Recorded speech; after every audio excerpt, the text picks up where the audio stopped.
அனைவருக்கும் அன்பு வணக்கம்.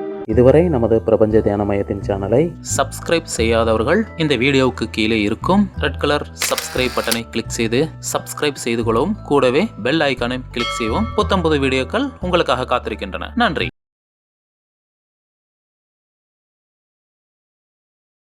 எல்லாருக்கும் அன்பு வணக்கம். எல்லாரும் நான் அடிக்கடி கேட்குற ஒரு விஷயம் என்ன அப்படின்னா, நல்லவங்களுக்கு மட்டும் ஏன் கஷ்டம் வருது? நல்லவங்களுடைய மனச மட்டும் ஏன் கஷ்டப்படுத்துறாங்க? நல்லவன் மட்டும் கஷ்டப்படுறது ஏன்? அப்படின்னு ஒரு கேள்வி இருக்கு. இந்த கேள்வி எத மீன் பண்ணுது அப்படின்னா, கெட்டவங்களுக்கு கஷ்டம் இல்ல அப்படிங்கிற மாரி மீன் பண்ணுது. கெட்டவங்களுக்கு கஷ்டம் இல்ல. நல்லவங்களுக்கு கஷ்டம் இருக்கு. அது வேறு வகையில பார்த்தீங்கன்னா, கெட்டவன் கஷ்டத்த தாங்கிக்கிறான். நல்லவன் தாங்குறதில்ல.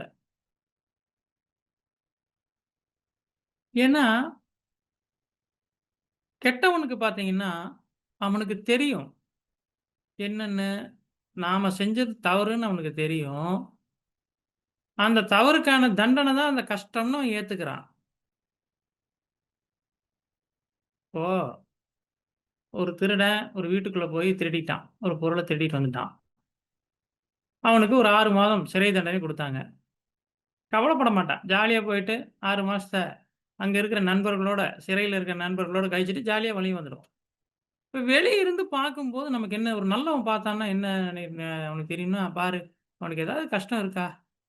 அ இவ்வளவு தப்பையும் பண்ணிட்டு ஜாலியா சுத்துறான் பாரு அப்படின்னு. அப்ப என்ன அர்த்தம்? ஏன் அந்த திருடனுக்கு கஷ்டம் இல்லாத மாதிரி இருக்கு அப்படின்னா, அவன் என்னன்னா அவன் தான் செய்த தவறுக்கான தண்டனை தான் அந்த 6 மாத சிறை அப்படிங்கிறத ஏத்துக்கிட்டான். நல்லவன் என்ன பண்ணுவான்னா, எதையுமே ஏத்துக்க மாட்டான். நல்லவன் கேள்வி கேட்டுட்டே இருப்பான். எனக்கு ஏன் இந்த கஷ்டம்? எனக்கு ஏன் இந்த துன்பம்? திருடன் ஒரு வகையில பார்த்தீங்கன்னா, அவன் ஏன் அந்த கஷ்டத்த ஏத்துக்கிறான் அப்படின்னா, அவனுக்கு தான் செய்த தவறு என்னன்னு தெரியும். யார ஏமாத்தி அந்த பணத்த எடுத்துட்டு போனோம்? எந்த வீட்டுக்குள்ள போய் நகைகளை எடுத்தோம்? அப்படின்னு எல்லா விஷயம் அவனுக்கு தெரியும். எதற்காக அந்த தண்டனைன்னு தெரியும். நல்லவர்களுக்கு என்ன பிரச்சனைன்னா, எதற்காக தண்டனைன்னு தெரியாது. அதுதான் பிரச்சனை.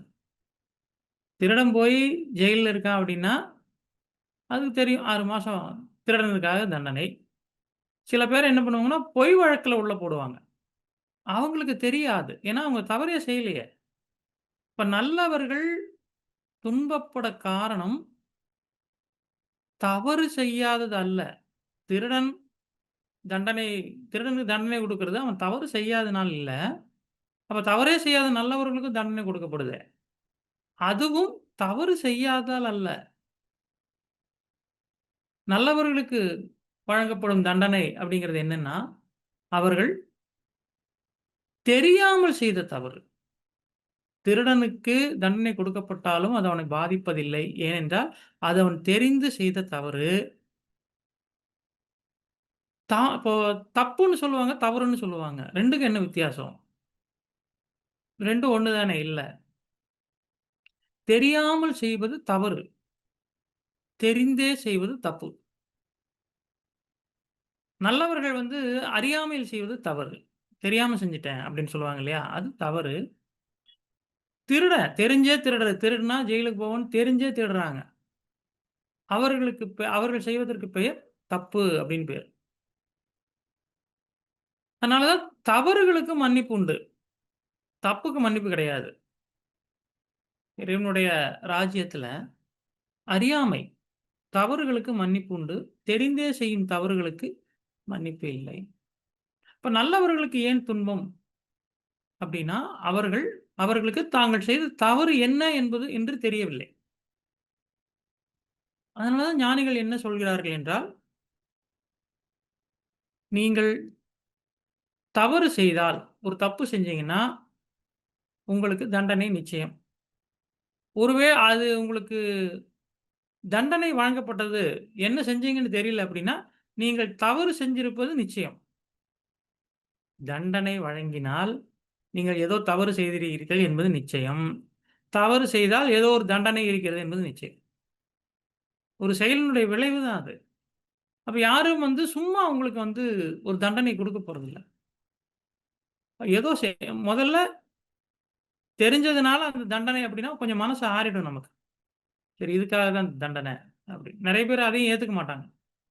அவன் அவனுக்கெல்லாம் அவனெல்லாம் செஞ்சான். அவனுக்கெல்லாம் அந்த தண்டனை கிடைக்கல. எனக்கு மட்டும் ஏன் அப்படிம்பான். அப்போ இந்த நல்லவர்களுக்கு ஏன் வாழ்க்கையில கஷ்டம் வருது அப்படின்னா, அதுக்கு ஒரு அழகான கதை இருக்கு. அது நம்ம கேட்டோம்னா உங்களுக்கு புரியும். எதுக்காக அந்த கஷ்டம் அப்படின்னு. ஒரு முறை இதே கேள்வியோட ஒரு சீடன் ஒரு குருகிட்ட போனான். ஐயா உலகத்தில இருக்கிற எல்லாருமே கெட்டவங்களா இருக்காங்க. யாருமே சரியில்ல. அப்படின்னா என்ன நாம புரிஞ்சுக்கணும்னா, இவன் மட்டும் தான் நல்லவன்னு சொல்ல வர்றான்னு நம்ம புரிஞ்சுக்கணும். எல்லாரும் அப்படிதான் சொல்லுவாங்க. இந்த உலகத்தில உலகமே சரியில்லங்க அப்படிம்பான். அப்படின்னா என்ன பொருள் அப்படின்னா, இவன் மட்டும் தான் சரியாமாம். அதே மாரி போய் சொன்னான். இந்த உலகமே சரியில்லை. எல்லாரும் கெட்டவங்களா இருக்காங்க. குரு புரிஞ்சுக்கிட்டார். இவன எப்படி டீல் பண்ணணும் அப்படிங்கிறத புரிஞ்சுக்கிட்டார். நல்லா ஒரு விஷயம் புரிஞ்சுக்கங்க. ஒரு நல்ல குரு என்ன பண்ணுவார் அப்படின்னா, ஒவ்வொரு சீடனையும் தனித்தனியா ஹேண்டில் பண்ணுவார். நீங்க போயி எப்படி நிக்கிறீங்க? எப்படி நடந்துக்கிறீங்க? என்ன பேசுறீங்க? அத வச்சு தான் உங்களுக்கு என்ன ட்ரீட்மெண்ட் தரணும் அப்படிங்கிறத முடிவு பண்ணுவார். அப்ப இவரு இப்படி சொன்னோனே இவருக்கு புரிஞ்சிருச்சு. இவன எப்படி ஹேண்டில் பண்ணணும் அப்படின்னு. சரிப்பா அது உலக வழக்கம் தானே. உலகத்துல 2மே கலந்தது தானே அப்படின்னு சொன்னார். உடனே அதுக்கு அந்த சீடன் சொன்னான், "2 இருந்தா பரவால்ல. ஆனா எனக்கு வாழ்க்கையில கஷ்டம் மட்டும் தான் இருக்கு. நல்லதே வரமாட்டேங்குது." அப்படின்னு சொன்னான். "சரியப்பா அதுக்கு இப்போ நீ என்ன பண்ணணும்னு நெனைக்கிற? எனக்கு காரணம் தெரியணும். ஏன் நல்லவங்களுக்கு மட்டும் கஷ்டம், கெட்டவங்களுக்கு கஷ்டமே இல்லையே அப்படிங்கிற எனக்கு காரணம் தெரியணும்." அப்படி. அப்ப இவன்கிட்ட பேசி பிரயோஜனம் இல்ல. ஏதாவது ஒரு டெமான்ஸ்ட்ரேஷன் பண்ணா தான் இவனுக்கு புரிய வைக்க முடியும் அப்படின்னு சொல்லிட்டு, ஒரு அது பக்கத்துல பார்த்தீங்கன்னா, ஒரு குளம் இருந்தது. அந்த குளத்துல போய் ஒரு சின்ன பாத்திரத்துல தண்ணி எடுத்துட்டு வா அப்படின்னாரு. சீடன் போய் எடுத்துட்டு வந்தான். எடுத்துட்டு வந்து அதில ஒரு ஸ்பூன் உப்பு போடு அப்படின்னாரு. ஒரு ஸ்பூன் உப்பு போட்டு கலக்குனான். இப்ப குடிச்சு பார் அப்படின்னாரு. குடிச்சு பார்த்துட்டு எப்படி இருக்கு? ரொம்ப உப்பா இருக்கு. ஃபுல்லா குடிக்க முடியுமா? முடியாது. குடிச்ச உடனே துப்பிட்டான். சரி. இப்ப என்ன பண்றீன்னா, இன்னொரு ஸ்பூன் உப்பு எடுத்துக்கோ. நேரா அந்த குளத்துக்கு போ. அந்த குளத்துல போடு அப்டின்னாரு. அந்த உப்ப கொண்டு போய் அவன் கிணத்துல போட்டான். அந்த குளத்துல போட்டான். இப்போ அதுல கொஞ்சம் தண்ணி எடுத்து குடிச்சு பாரு அப்டின்னாரு. எடுத்து குடிச்சு பார்த்தேன். இப்ப எப்டி இருக்கு? நல்லா தான் இருக்கு. ஒண்ணும் பிரச்சனை இல்ல. அப்ப அந்த குரு சொன்னார், உப்பின் அளவு ஒன்றுதான். ஒரே ஸ்பூன் தான். அதை நீ அந்த டம்ளர்ல போட்டபோது, உன்னால் அத குடிக்க முடியல. ஏற்றுக்கொள்ள முடியவில்லை. அதையே அந்த குளத்தில் போட்டபோது, அந்த உப்பு இருந்த தடயமே இல்லை. ஆனால் உப்பு இருக்கு. 2லயுமே உப்பு இருக்கு. ஒன்றில் தெரிகிறது, ஒன்றில் தெரியவில்லை என்றால் என்ன காரணம் என்றால், உன்னுடைய இதயத்தின் அளவு சுருங்கியதுதான். இதயம் ஒரு குவளையின் அளவு, ஒரு டம்ளர் அளவு இருந்ததுன்னா, அது ரொம்ப உப்பு கரிக்கும். ஆனால் உங்களுடைய இதயம் ஒரு குளத்தைப் போல விசாலமானதாக இருந்தால், அந்த உப்பு அந்த குளத்தில் கரைந்து விடும். இதுதான் ரகசியம். அப்ப ஞானிகளுக்கு, ஞானம் அடைந்தவர்களுக்கு, பெரியோர்களுக்கு துன்பம் வாழ்வில் வருவதில்லையா? கட்டாயம் வரும். துன்பமில்லாத பிறப்பு இந்த உலகத்தில் ஏதும் இல்லை. பிறக்கும்போது தாய்க்கு துன்பம். துன்பத்தை கொடுக்காமல், தாய்க்கு துன்பம் கொடுக்காமல் பிறந்தவர்கள் யாருமே இல்லை. அதேபோல வாழும்போது அந்த எவ்வளோ பெரிய ஞானியாக இருந்தாலும், உலகத்திலேயே மிகச்சிறந்த ஞானி, கடவுளுக்கு நிகரானவர் அல்லது கடவுளினுடைய அவதாரம் என்று சொன்னால், அவரும் ஒரு காலத்தில் தன்னுடைய தாயினுடைய பாலுக்காக அழுதவர் தான். நான் ஞானி, நான் பொறக்கும்போதே பாலுக்கெல்லாம் அழுததில்ல. அப்படின்னு நான் கைய கட்டிட்டு பேசாம படுத்துக்குவேன் அப்படின்னு சொன்ன குழந்தைகள்லாம் எதுவும் இல்ல. எந்த ஞானியும் இல்ல. எல்லா ஞானிகளும் பாலுக்காக அழுதவர்கள் தான். அதை கடந்து வந்தவர்கள் தான். அப்ப இந்த உலகத்தில் யார் வந்தாலும் துன்பம் உண்டு. அதுல எந்த மாற்று கருத்தும் இல்லை. ஆனால் அவர்களுக்கு துன்பம் இல்லாதது போல் தெரிகிறதே! அதுக்கு காரணம் தான் அவர்கள் இந்த உலகம் கொடுக்கும் அந்த துன்பத்தை அவர்கள் குளத்தில் கரைத்து விடுகிறார்கள். அந்த குளம் எது? அவர்களுடைய இதயம். நீங்கள் உணர்வில் மேலோங்கி இருந்தால், உணர்வுத்தன்மையில் இருந்தால், உங்களுக்கு உங்களுடைய இதயம் குளமாகிவிடும். நீங்கள் சுருங்கி, சுருங்கி அந்த உங்களுடைய உணர்வுத்தன்மை சுருங்க, சுருங்க என்ன ஆகும்னா, குளம் அப்படியே சுருங்கி போய் ஒரு டம்ளர் ஆயிடும். இவ்வளவுதான் வேறுபாடு. அப்போ இந்த உலகத்தில் துன்பத்தை போக்குவதற்கு என்ன வழி என்றால், துன்பத்தை போக்கிட்டு இருக்க முடியாது நாம. துன்பத்த நாம தொடர்ந்து கிளீன் பண்ணிட்டே இருக்க முடியாது. அது வராம என்ன பண்றதுன்னு ஆலோசனை பண்ணிட்டே இருக்க முடியாது. அது வரும். அது இயற்கையினுடைய நியதி. ஆனால் அதிலிருந்து நம்மை தற்காத்துக் கொள்ள முடியும். நம்மை பாதுகாத்துக் கொள்ள முடியும். அது நம்மை தாக்காமல் நம்மால் அதிலிருந்து தள்ளி இருக்க முடியும். அல்லது அந்த துன்பத்தை நமக்குள் கரைத்துக் கொள்ள முடியும். கரைக்கக்கூடிய அளவுக்கு உங்களுக்கு எந்த அளவுக்கு உங்களிடம் வெள்ளம் இருக்கிறது என்பதை பொறுத்து தான் அது உப்பாக மாறுவதும், அந்த உப்பு தெரியாமல் போகும். இதுதான் ரகசியம். எனவே யாருக்காவது ஞானம் அடைந்து விட்டால் அவருடைய வாழ்வில் துன்பமே இல்லை அப்படின்னு நினைச்சிருந்தீங்கன்னா, அத உடனடியா அழிச்சிடுங்க. அப்படி கிடையாது. ஞானம் அடைந்தவருடைய வாழ்க்கையிலும் துன்பம் இருக்கிறது. ஆனால் என்ன வேறுபாடு என்றால், அது இருப்பது அவருக்கு தெரியாது. இதத்தான் அவங்க சொல்றாங்க. ஞானம் அடைஞ்சுட்டா உங்களுக்கு துன்பமே கிடையாது அப்படின்னு சொல்ல காரணம் என்னன்னா, இல்லைன்னு அர்த்தம் இல்ல. தெரியாதுன்னு புரிஞ்சுக்கணும் நாம. இப்போ வாழ்க்கையில பாருங்க நெறைய பேரு இன்றைக்கு வீட்டுக்கு வீடு வேலைக்கு போறவங்க இருக்காங்களோ இல்லையோ, ஆனா வீட்டுக்கு வீடு குடிக்கிறவங்க இருக்காங்க. எல்லா வீட்லயும் குடிக்கிறவங்க இருக்காங்க. இந்த குடிப்பவர்கள பாருங்க, அவங்க வாழ்க்கையில எவ்வளவு சந்தோஷம் வந்தாலும் சரி, சந்தோஷம் வந்தாலும் குடிக்கிறான். துக்கம் வந்தாலும் குடிக்கிறான். வேலை இருந்தாலும் குடிக்கிறான். வேலை இல்லைனாலும் குடிக்கிறான். அவனுக்கு குடிப்பதற்கு ஒரு காரணம் வேணும் அவ்வளோதான். ஏதோ ஒரு காரணம். அப்ப இந்த மனிதன் பாருங்க, அந்த குடிப்பதற்காக என்ன வேணா செய்வான் அவன். தன்னுடைய குடும்பம் குடிப்பதற்கு இடைஞ்சலா இருக்கா? விட்டுடுவான். பிள்ளைகள் இடைஞ்சலா இருக்கா? விட்டுடுவான். வேலை இடைஞ்சலா இருக்கா? விட்டுடுவான். இந்த உலகமே எதிர்த்தாலும், இந்த குடிக்கு எதிராக இந்த உலகமே திரண்டு வந்தாலும், அந்த உலகத்தோடு எதிர்த்து நின்று இவன் போரிடுவான். விடமாட்டான். அதாவது இந்த உலகமே எதிர்த்தாலும், இந்த குடிய அவன் விடமாட்டான். அப்போ அந்த அளவுக்கு அவன் அதாவது அந்த குடியினாலே வரக்கூடிய அந்த துன்பத்தை எல்லாம் இவன் தாங்கிக் கொள்கிறான். நம்ம பார்த்தா குடிகாரருக்கு துன்பமே இல்லாத மாதிரி தெரியும். அவன் ரொம்ப சந்தோஷமா இருக்கிற மாரி, ஜாலியா இருக்கிற மாரி தெரியும். ஆனால் அவன் ஒவ்வொரு நாளும் வேதனைப்படுவான். இப்படி ஒரு பழக்கத்தில மாட்டிட்டோமே! இதனால நம்முடைய குடும்பம் போயிடுச்சேன்னு அவனுக்கு மனதுக்குள்ள வருத்தம் இருக்கும். ஆனால் அந்த வருத்தம் அந்த வருத்தமா, அந்த குடியா அப்படின்னு வரும்போது, அவன் குடியின் பக்கம் தான் நிற்பான். அப்போ இந்த குடிக்காக பாருங்க, அந்த போதைக்காக அவன் உலகத்தையே எதிர்த்து நிற்கிறான். அப்போ அந்த அவனுக்கு வரக்கூடிய அந்த துன்பம் எல்லாம் என்ன ஆகுது அப்படின்னு கேட்டீங்கன்னா, அந்த போதை அதை மறைத்து விடுகிறது. அந்த போதையில் இருக்கும்போது அவனுக்கு துன்பங்கள் தெரிவதில்லை. அவன் நிதானமா இருக்கும்போது, குடிக்காதபோது இருக்கக்கூடிய துன்பத்தை எல்லாம், அவன் போதையில் இருக்கும்போது மறந்து விடுகிறான். அப்போ இந்த நல்லவர்களுக்கு என்ன பிரச்சனை அப்படின்னு கேட்டீங்கன்னா, அவர்களுக்கு அதை மறக்கத் தெரியவில்லை. அந்த ஒரு குடிகாரன் எப்படி இந்த உலகத்தை எதிர்த்து போரிடுகிறானோ, அதேபோல நல்லவர்கள் போரிட முடிவதில்லை. அந்த மற்ற எல்லாரும் அவன குறை சொன்னாலும், மற்ற எல்லாரும் அவனை பாதிக்கிற மாதிரி சொன்னாலும், மற்ற எல்லோரும் அவனை குறை சொன்னாலும், அந்த குடிகாரன் அதை விடுவதில்லை. அதையும் ஏற்றுக்கொள்கிறான். சொன்னா சொல்லிட்டு போறான். இப்ப குடிக்கிறவங்கள போய் கேட்டு பாருங்க. "என்னங்க இந்த ஏரியாவிலேயே நீங்க தான் பெரிய குடிகாரன்னு சொல்றாங்களே!" அப்படின்னு போய் சொல்லி பாருங்க. இருக்கட்டும்யா! 4 பேர் 4 விதமா சொல்லத்தான் செய்வான். ஒருவன் இருந்தா 10 பேர் இருப்பான். 10 பேரு 10 விதமா சொல்லுவான் அப்படிம்பான்.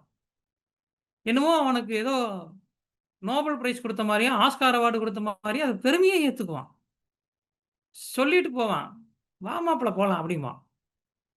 அத பத்தி அவன் கவலை கொள்ள மாட்டான். ஆனா நல்லவங்கள பாருங்க. ஏங்க நீங்க உங்க தம்பிக்கு ஒண்ணுமே செய்யலைன்னு சொல்றாங்க. அப்படின்னு சொல்லிட்டா போதும் இந்த நல்லவருக்கு. உடனே சோகமாயிருவார்.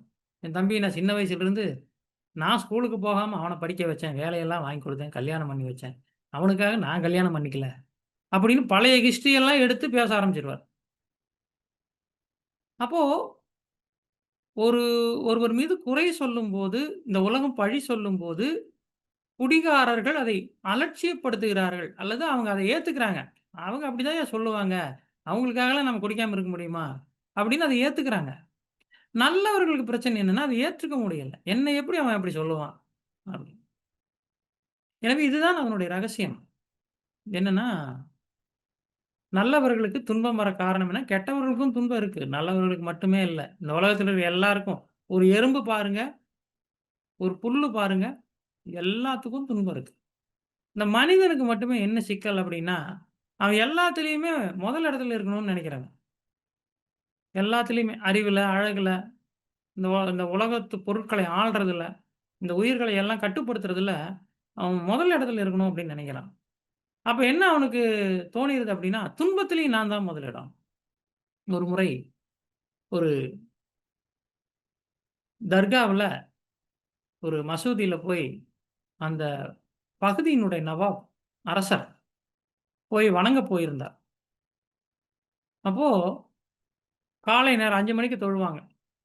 அந்த மசூதிக்குள்ள போய் ஒரு அரசர் தொழுதுட்டு இருந்தார். என்னன்னா, "இறைவா, இந்த உலகத்திலேயே மிகப்பெரிய ஏழை நான் தான். எனவே எனக்கு நீ இறங்குவாயாக" அப்படின்னு பிரேயர் பண்ணிட்டு இருந்தார். அப்ப அதே பள்ளிவாசலுடைய அந்த மசூதியினுடைய வாசல்ல உட்கார்ந்து பிச்சை எடுக்கிற ஒருத்தரும் வந்தார். அவரும் பக்கத்துல வந்து அதே மாரி சொன்னார். "இறைவா, உலகத்திலேயே மிகப்பெரிய ஏழை நான் தான்." அப்படின்னு சொன்னோனே, இந்த நவாபுக்கு கோவம் வந்துருச்சு. "உலகத்திலேயே மிகப்பெரிய அப்படிங்கிறதுல நான் தான் பெரிய ஆள்ன்னு சொல்லிட்டு இருக்கேன். நீ என்னை விட பெரிய ஆள்ன்னு சொல்றியா?" அப்படின்னு அவரு கூட சண்டைக்கு போயிட்டார். அப்ப நாம புரிஞ்சுக்க வேண்டியது என்னன்னா, செல்வத்தில் மட்டுமல்ல, பிச்சைக்காரத்தனத்திலும், வறுமையிலும் ஒருவர் பெரியவர் என்பதை காட்டிக் கொள்ள வேண்டும். நெறைய பேர் என்ன சொல்லுவாங்கன்னா, "என்னுடைய வாழ்க்கையில நான் பட்ட கஷ்டம் மாரி வேற யாருக்குமே வந்திருக்காதுங்க" அப்படிம்பான்.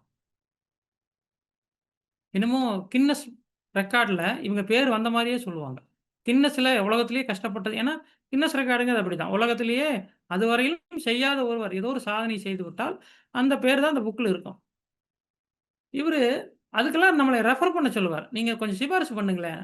உலகத்திலேயே அதிகமா கஷ்டப்பட்டது நான் தான் அப்படிம்பான். சரி அவர் ஒருத்தர் தான் அப்படி சொல்றாரா அப்படின்னு பார்த்தா, எல்லாருமே அப்படி சொல்றாங்க.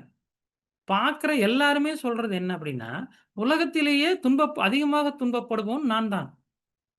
அப்ப எல்லாருமே இத சொன்னா, அப்ப உண்மையிலேயே துன்பப்படுபவர்கள் யார்? உண்மையிலேயே துன்பப்படுபவர் யார் அப்படின்னா, எவர் ஒருவர் தன்னுடைய வாழ்வில் நான் தான் அதிகமா கஷ்டப்படுறேன் அப்படின்னு சொல்லாம இருக்கிறானோ, அவன் தான் உண்மையிலேயே கஷ்டப்படுறவன். ஏன்னா, அத சொல்லக்கூட அவனால முடியல. அவ்வளவு கஷ்டம்.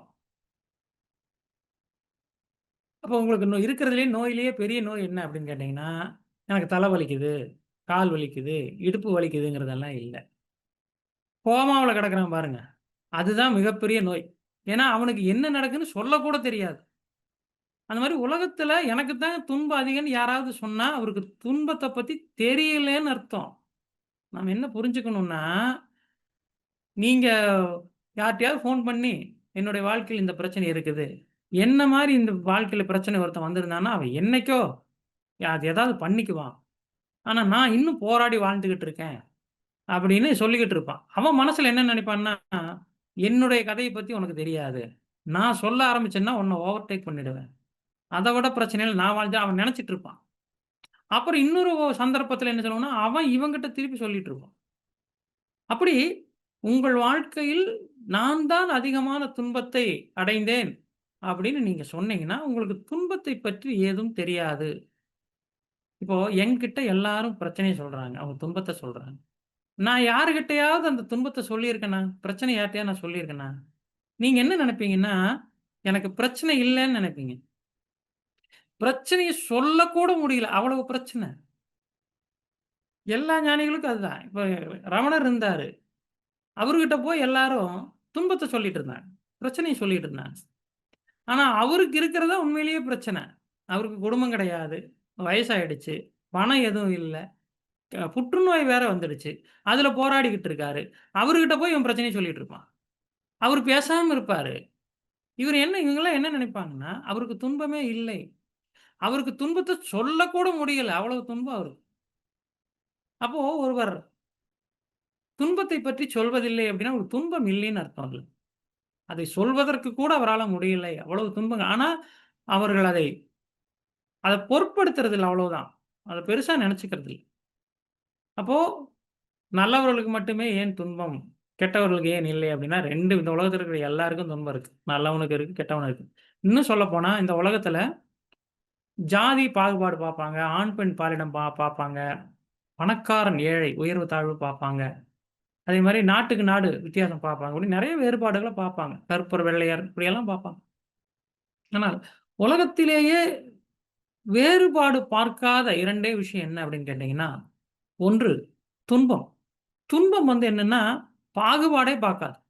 எந்த பேதமுமே பார்க்காது. அதே மாரி இன்னொன்னு பார்த்தீங்கன்னா, மரணம். துன்பத்துக்கும், மரணத்திற்கும் எந்தவித பாகுபாடும் இல்லை. அது ஒரு புழுன்னு பார்க்காது, ஒரு யானைன்னு பார்க்காது மரணம். துன்பமும் அப்படிதான். ஒரு புழுன்னு பார்க்காது, ஒரு யானைன்னு பார்க்காது.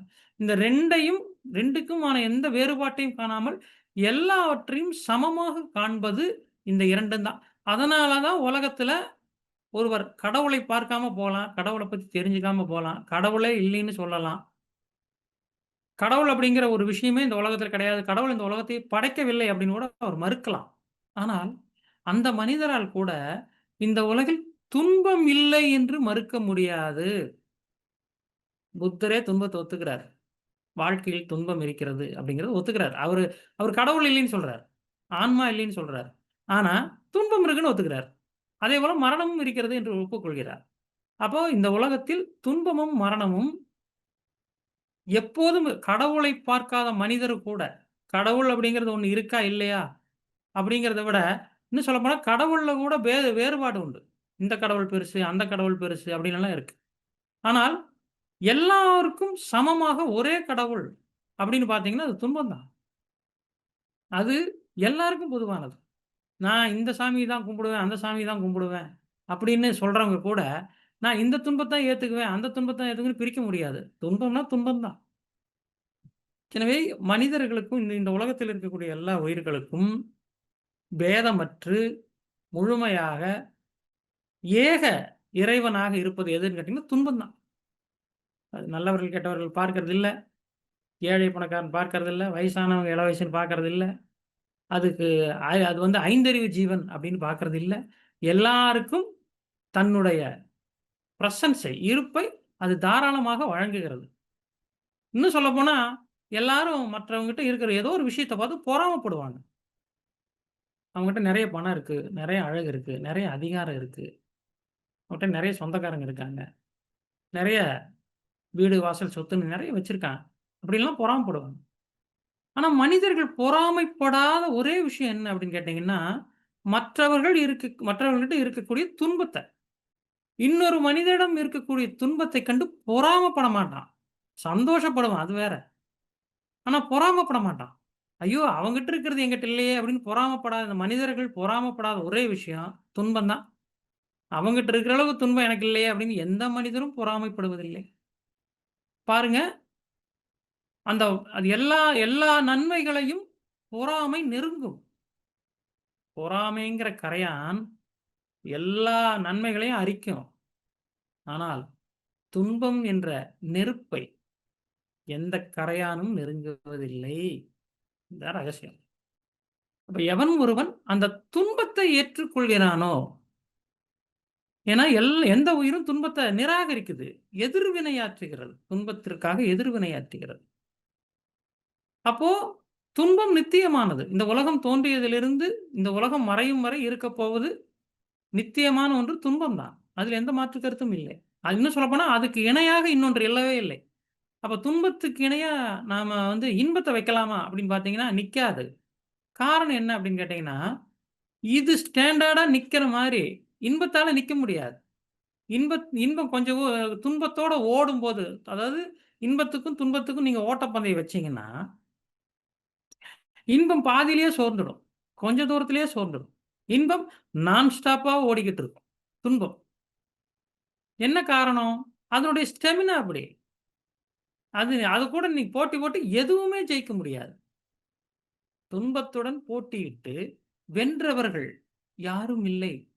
துன்பம் தான் எப்பவும் வென்று இருக்கு. அப்போ அந்த வெல்ல முடியாத துன்பத்தை ஒருவர் வெல்கிறார் என்றால், அந்த துன்பத்தை அவர் ஏற்றுக்கொண்டார். அந்த துன்பத்த நீங்க அக்செப்ட் பண்ணிட்டீங்கன்னா, அந்த துன்பத்த ஜெயிச்சிருவீங்க. அதாவது துன்பம் அப்படிங்கிறது வாலி மாதிரி. வாலிய நீங்க முன்னாடி நின்னு ஜெயிக்கவே முடியாது. அப்ப இந்த வாலிய ஜெயிக்கிறதுக்கு என்ன வழி அப்படின்னா, அதுக்கு பின்னாடி ஏதாவது செய்றது தான். பின்னாடி நீங்க என்ன பண்ணுவீங்க? அதோட இணைஞ்சிறது தான். சேர்ந்துக்கிறது தான். அந்த துன்பத்தை நீங்கள் ஏற்றுக்கொள்வது தான். துன்பத்தை வெல்லும் வழி என்னவென்றால், அதை எதிர்த்து அழிப்பது அல்ல. ஞானிகள் யாரும் துன்பத்தை எதிர்த்து அழித்தவர்கள் அல்ல. போராடியவர்கள் அல்ல. துன்பத்திடம் தன்னை ஒப்படைத்தவர்கள். இதுக்கு மேல போராட முடியாதுப்பா. நீ என்ன பண்ணுவியோ பண்ணிக்கோ அப்படின்னு விட்டுருவாங்க. இந்த நிலையில் அவர்கள் துன்பத்தை வென்றவர்களாகிறார்கள். எனவே துன்பத்தை கடப்பதற்கு போராட்டம் ஒரு சரியான வழி அல்ல. அது சாத்தியமே இல்லை. எல்லா உயிர்களும் எத்தனையோ பிறவிகளாக போராடிட்டே இருக்கு அந்த துன்பத்தோட. ஏதாவது ஒரு பிறவியில தான் அந்த துன்பத்தை வெல்லும் அந்த டெக்னிக் தெரியுது. அது என்ன அப்படின்னா சண்டை போடுறது இல்ல. சரண்டர். இப்ப சரணாகதின்னா நாம என்ன புரிஞ்சுக்கிறோம்? இன்பத்திடம் சரணடைவது. நன்மையிடம் சரணடைவது. கடவுளிடம் சரணடைவது கிடையாது. ஏனென்றால் அது நிரந்தரமானதல்ல. நிரந்தரம் இல்லாத இன்பம் நிரந்தரமானதல்ல. நன்மை நிரந்தரமானதல்ல. அதனிடம் நீங்கள் சரணடைந்தால், அந்த சரணடைதல் எப்படி நிரந்தரமானதா இருக்கும்? அப்ப சரணடைகிறதுன்னா, நீங்க என்றைக்கும் எப்போதும் எதனாலும் அழிக்கப்பட முடியாத, எதனாலும் வெல்லப்பட முடியாத ஒன்றிடம் நீங்கள் சரணடைய வேண்டும். அது எது? துன்பம் தான். அப்ப சரணடைதல் அதனால தான் பாருங்க, நீங்க மகிழ்ச்சியில இருக்கும்போது உங்களால சரணடைய முடியாது. கொண்டாட்டமா இருக்கும்போது சரணடைய சொல்லுங்க. நாங்க சண்டை வேணா போடுறோம். சரணடைய மாட்டோம். ஆனால் துன்பத்தில் இருக்கக்கூடிய ஒரு மனிதரிடம் போய் சொல்லுங்க. அவரு உடனே ரெடி ஆயிருவார். உடனே சரணடைஞ்சிடுறேன்ப்பா. இவ்வளவு நாள் போராடி பார்த்துட்டேன். ஒண்ணும் முடியல. சரணடைஞ்சா சரியாயிடுமா? உடனே ஆயிடுறேன்பா. அப்ப சரணடைதல் எதனிடம்? எல்லாரும் சொல்லுவாங்க கடவுளிடம். ஏன்னா கடவுளிடம் நாம சரணடைகிறோம் அப்படின்னு நாம சொல்வது என்னன்னா, அவர் மூலமா ஏதாவது நமக்கு கிடைக்குங்கிற எதிர்பார்ப்புல. நாம சொல்லிட்டு உருட்டிக்கிட்டு இருக்கிறதெல்லாம் என்ன அப்படின்னா, கடவுள்கிட்ட சரணாகதி அடைஞ்சுட்டேன். எதுக்கு நீ கடவுள்ட்ட சரணாகதி அடைஞ்ச? அவரு ஏதாவது பண்ணுவார்ல அதுக்கு தான். இது ஒரு தந்திரமான வேலை. ஆனா, இப்ப ஒருத்தர் போய் துன்பத்துக்கிட்ட சரணடைகிறார்ன்னு வச்சுக்குவோம். நாம என்ன சொல்லுவோம்? அவன் பெரிய பைத்தியம்ப்பா. போய் போய் துன்பத்துக்கிட்ட சரணடைகிறான். ஆனால் துன்பத்திடம் நீங்கள் சரணடைந்தால், துன்பம் உங்களை துன்புறுத்தாது. யாருகிட்ட போய் ஒருத்தர் நாம் சரணடைகிறோமோ, அவரு நமக்கு தொந்தரவு குடுப்பாரா? குடுக்க மாட்டாரு. அப்ப புத்திசாலிகள் என்ன பண்றாங்கன்னா, அந்த துன்பத்திடம் போய் சரணடைஞ்சிடுறாங்க. புத்தி இல்லாதவங்க தான் அந்த துன்பத்தோட போராடிட்டு இருப்பாங்க. இதுதான் ரகசியம். அப்ப எவன் ஒருவன் துன்பத்திடம் தன்னை ஒப்படைக்கிறானோ, இதுக்கு மேல நீ என்ன பண்ணாலும் நீ பண்ணிக்கோ அப்படின்னு தன்னை ஒப்படைக்கிறானோ, அவன் தான் உலகத்திலேயே மிக தைரியமான ஆளு. தைரியம்னா என்னன்னா, கூட்டம் சுத்தி இருக்கும்போது நீங்க கம்பு சுத்துறது இல்ல. அது இல்ல தைரியம். தைரியம்னா என்னன்னா, இதுக்கு மேல இழக்கறக்கு எதுவுமே இல்ல அப்படிங்கிற போது இப்படி நிமிர்ந்து நிப்பாங்க பாருங்க. அதுதான் தைரியம். அதாவது போகுதேங்கிற வருத்தம் இல்ல. போகுதேங்கிற வருத்தத்தோட போராடுறாங்க இல்லையா? அது தைரியம் கிடையாது. அது போராட்டம். அந்த பொருள் போகாம தற்காத்துக் கொள்றது தான் அது. அது தைரியம் கிடையாது. தைரியம்னா என்னன்னா, இதுக்கு மேல இழக்கறக்கு எதுவுமே இல்லை. இனி போனா உயிர் மட்டும் தான் போகும் அப்படிங்கிற அந்த நிலையில அவங்களுக்கு ஒரு தெளிவு வரும். ஒரு உறுதி வரும். அந்த உயிர் தானே போனா போகட்டும். மிச்சம் இருக்கிறது அது ஒண்ணு தானே. இதுக்கு மேல என்ன ஆயிட போகுது அப்படின்னு நிமிர்ந்து நிக்கிறாங்க பாருங்க. அதுதான் தைரியம். அந்த தைரியம் எப்ப வரும்னா, துன்பத்துக்கிட்ட தான் வரும். கடவுள்கிட்ட ஆசை வரும். சரணடைஞ்சுட்டா இவரு நம்மளை காப்பாற்றுவாரு, நமக்கு ஏதாவது செய்வாரு, பணம் குடுப்பாரு, நம்மள சொர்க்கத்துக்கு அனுப்புவாரு. அதாவது நல்லா புரிஞ்சுங்க, எதிர்பார்த்து நீங்கள் சரணடைந்தால் அது உண்மையான சரணாகதி கிடையாது. எந்த இதுக்கு அது என்ன வேணா பண்ணிட்டு போட்டும், அப்படின்னு சரணடையணும். அப்போ யாருகிட்ட நாம அப்படி சரணடைவோம்னா, துன்பத்துக்கிட்ட தான் அடைவோம். அது என்ன வேணா நம்மள பண்ணிட்டு போகுது. இதுக்கு மேல அது நம்மள என்ன பண்ணிற முடியும்? அப்படின்னு ஒருத்தர் போய் நிக்கிறாரு பாருங்க அது முன்னாடி. அவர்தான் உண்மையான சரணாகதியை அடைந்தவர். எனவே நாம உருட்டிக்கிட்டு இருக்கிற மாரி, நல்ல பெரிய பணக்கார கடவுளா பார்த்து சரணடைஞ்சுக்குவோம். அவரு நம்மள நல்லா வச்சுக்குவாரு. நமக்கு எந்த கஷ்டம் வந்தாலும் அவரு பார்த்துக்குவாரு. நல்லா புரிஞ்சுக்குங்க. நாம எதுக்காக சரணடைகிறோம்? எந்த கஷ்டம் வந்தாலும் அவரு பார்த்துக்குவாராம். நான் என்ன சொல்றேன் அப்படின்னா, சரணாகதியே கிடையாதுன்னு சொல்றேன். சரணாகதின்னா என்ன? எந்த துன்பம் வந்தாலும் இன்னொருவர் பார்த்துக் கொள்வார் அப்படிங்கிறது இல்ல. அந்த துன்பமே பார்த்துக் கொள்ளட்டும். எந்த துன்பம் வந்தாலும் துன்பம் நீதானே, நீயே பார்த்துக்கோ. அப்படின்னு நேரடியா போய் அடையறது தான் சரணாகதி. அதனால தான் நீங்க பக்தி செய்ய முடியும். நீங்க வழிபாடு செய்ய முடியும். நீங்க வொர்ஷிப் பண்ண முடியும். எல்லாம் பண்ண முடியும். ஆனால் சரணடைய முடியாது. சரணடைதல் அப்படிங்கிறது அசாதாரணம். கிட்டத்தட்ட அது சாத்தியமில்லாத விஷயம். அதனால தான் சரணாகதி அப்படிங்கிறது மிக உயர்ந்த நிலையாக சொல்லப்படக்கூடிய ரகசியம் என்னவென்றால், அது நன்மையிடம், நல்ல விஷயங்களிடம் மட்டும் அடைவதல்ல, அல்லது கடவுள் அந்த பொறுப்பை எடுத்துக்கொள்வார் என்று நீங்கள் துன்பத்தை ஹேண்டில் பண்ற விஷயத்த கடவுள்கிட்ட விடுறதில்ல. உங்களால துன்பத்த ஹேண்டில் பண்ண முடியல. இந்த துன்பத்த கடவுள் ஹேண்டில் பண்ணிக்குவாரு அப்படின்னு அந்த பொறுப்ப கடவுள்ட்ட குடுக்குறீங்க பாருங்க. அது சரணாகதி கிடையாது. அந்த துன்பமே என்ன வேணா பண்ணிக்கட்டும் அப்படின்னு சொல்லி அதுகிட்ட குடுக்குறது. அதுதான் உண்மையிலேயே சரணாகதி. எனவே அதை அடைவது அப்படிங்கிறது நமக்கு கற்பனையில தான் முடியும். கற்பனை தான் பண்ணிக்க முடியும் நாம அப்படி ஒரு நிலைய. எனவே இன்றைக்கு அந்த நிலையை பற்றி நாம் எல்லாம் தெரிஞ்சுக்கிட்டோம்.